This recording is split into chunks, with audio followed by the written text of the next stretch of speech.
மட்டும் வந்து பார்ப்போம் குயிக்காக. ஸோ இந்த பேஜ் மட்டும் பார்த்துருவோம். pH அளவுகோல் வந்து எதுக்கு வந்து உதவுது அப்படின்னு பார்த்தீங்கன்னா, ஒரு கரைசலில் ஹைட்ரஜன் அயனி செறிவு அளக்க தான் வந்து pH அளவு வந்து உதவுது. pHல இருக்கக்கூடிய pH குறியீட்டில் இருக்கக்கூடிய P என்பது எந்த மொழி சொல்லுன்னா ஜெர்மானிய சொல். ஜெர்மானிய சொல் என்னன்னா பொட்டன்ஸ் என்பதனுடைய பொருள் என்னன்னா பவர். pH அளவு வந்து யார் முதல்ல வந்து முன்மொழிஞ்சாங்கன்னா SPL சாரன்சன். pH அளவீடு 0 முதல் 14 வரை வந்து இருக்கு. pH அளவீடு வந்து எது முதல் எது வரைக்கும் இருக்குன்னா 0 முதல் 14 வரை வந்து இருக்கு. pH அளவீடை கொண்டு நம்ம அது வந்து ஒரு கரைசலில் வந்து pH அளவீடு வந்து எவ்வளோ இருக்கான்றதை கொண்டு அது வந்து ஒரு அமிலமா காரமா அல்லது நடுநிலை தன்மையை கொண்டதான்றதை அளவிட முடியும். ஒரு கரைசலில் pH அளவு 7 விட குறைவாக இருந்ததுன்னா அது வந்து அமிலம். ஒரு pH அளவு 7 விட அதிகமாக இருக்குன்னா காரம். அதே வந்து pH அளவு ஒரு கரைசலில் 7 இருக்குன்னா அந்த கரைசல் வந்து நடுநிலை கரைசல். pH is equal to minus log 10 H plus. Hydrochloric அமிலத்தில் இருக்கக்கூடிய pH அளவு 0, வயிற்றில் அல்லது இறப்பை உள்ள அமிலம் வந்து 1, எலுமிச்சை சாறு 2, வினிகர் அசிட்டிக் அமிலம் வந்து 3, ஆரஞ்சு பழம் 6, 5 அதில் இருக்கக்கூடிய pH அளவு 3.5, சோடா நீர் திராட்சை வந்து 4, புளித்தப்பால் 4.5, தூயப்பால் 5, மனிதனில் உமிழ்நீர் வந்து 6, 8, தூய நீர் வந்து 7, தக்காளி சாறு 4.2, காஃபி வந்து 5.6, ரத்த பிளாஸ்மா வந்து 7.4. ஸோ ரத்தத்தை பிள்ளைங்களுக்காக அப்பா சிந்தி 7 நாள் உழைப்பார். 7, 4, 7.4. முட்டை வெள்ளைக்கரு கடல் நீர் வந்து 8, சமையல் சோடா 9, அமில நீக்கி 10, அமோனியா நீர் 11, சுண்ணாம்பு நீர் 12, வடிகால் சுத்தமாக்கும் பொருள் வந்து 13. ஸோ நீங்கள் வடிகால் சுத்தமாக்கும் பொருள்கள் வந்து 13 இருக்கு அப்படின்ற மாதிரி கூட நீங்கள் ஞாபகம் வச்சுக்கோங்க. எரி சோடா வந்து 14, மெக்னீசிய பால்மம் வந்து 10.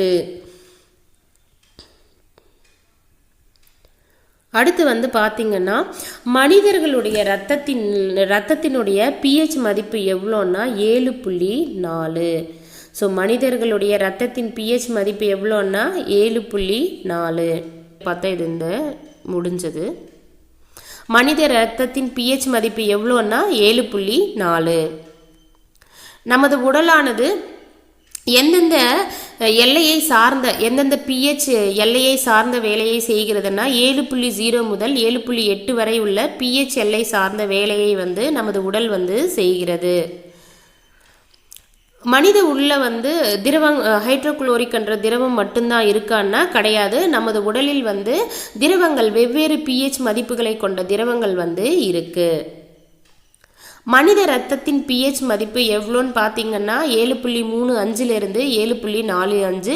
இந்த மனித ரத்தத்தின் இது பக்கத்துலவே வந்து நோட் பண்ணிக்கோங்க. மனித ரத்தத்தின் pH மதிப்பு மேலே 7.4 கொடுத்துருக்காங்க இல்லையா, சைட்லவே வந்து நோட் பண்ணிக்கோங்க. மனித ரத்தத்தின் pH மதிப்பு வந்து 7.4 அல்லது 7.35 7.45. ஸோ இந்த pH மதிப்பு வந்து குறைஞ்சா என்ன ஆகும், நம்மளுடைய ரத்தத்தினுடைய pH மதிப்பு வந்து 7.4 இல்லது 7.35 7.45 விட கம்மியாச்சுன்னா கம்மியாகுது, இல்லை அதிகமான என்ன ஆகும்னா நோய் வந்து வரும்.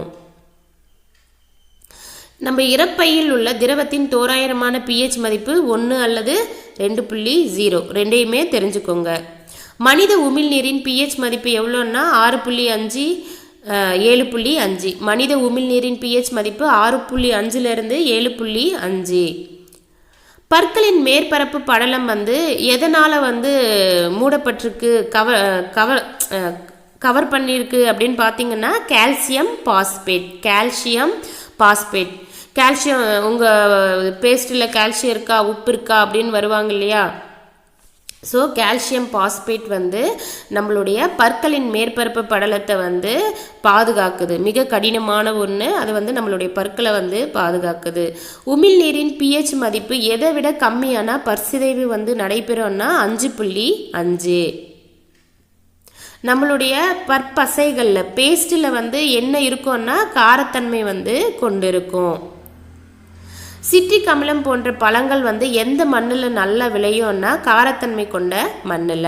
நெல் வந்து எந்த மண்ணில் நல்லா வரும் அப்படின்னா அமிலத்தன்மை கொண்ட மண்ணில். கரும்பு வந்து பார்த்திங்கன்னா நடுநிலைத்தன்மை கொண்ட மண்ணில் வந்து நல்லா வளரும்.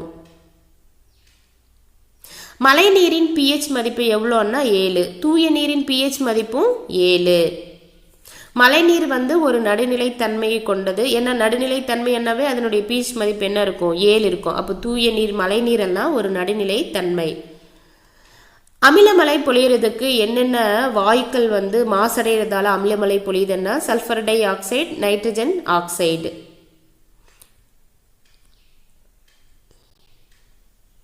ஸோ அமிலமழை பொழியும் போது அதனுடைய pH மதிப்பு எவ்வளவா இருக்கும்னா pH மதிப்பு 7 விட குறைவாக இருக்கிறப்போ குறையும் போது அது வந்து அமில மழை அப்படின்னு அழைப்பாங்க. அவ்வளோதாங்க, இதோட வந்து முடியுது.